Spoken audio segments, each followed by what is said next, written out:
There is a road hidden deep within an ancient forest, a place forgotten by time. The trees are twisted, their branches like skeletal hands. The air is thick, chilling to the bone, but it's the unnatural silence that truly terrifies. The traveler, lost and desperate, pressed on, driven by whispers of a hidden village. But with each step, the shadows seemed to close in, darker and more oppressive. The village appeared as if summoned by the darkness itself. The buildings were ancient, their stones blackened and crumbling. No lights flickered, no signs of life stirred. Yet the traveler felt eyes upon him, watching from the darkened windows, from the shadows that seemed to pulse with malevolent energy. He called out, but the only response was the echo, twisted and mocking. Then he saw them, shadowy figures standing at the edge of the clearing, their eyes gleaming with something far from human.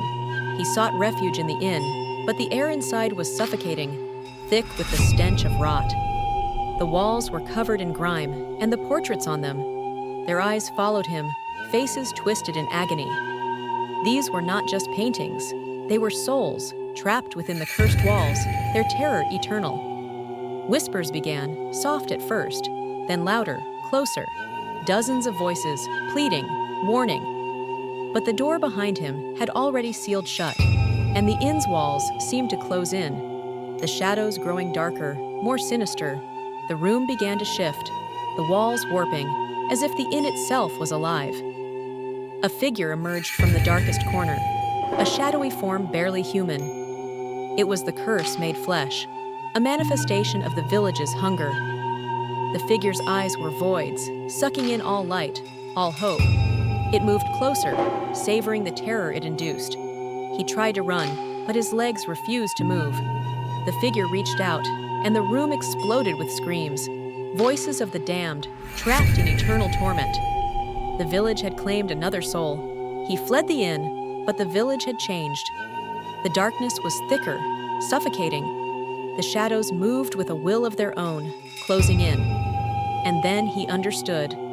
The village was alive, a sentient force that fed on the souls of those who entered. The villagers were part of it now, their souls devoured by the darkness, and he was next. The shadows enveloped him, crushing the life from his body.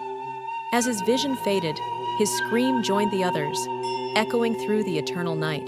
The village waits, hidden in the forest, its hunger unending, its curse eternal. It lies in wait for the next soul, ready to devour. So if you find yourself on a road surrounded by clawing trees, turn back. For if you don't, you may find yourself trapped in the cold, hungry darkness of the lost village.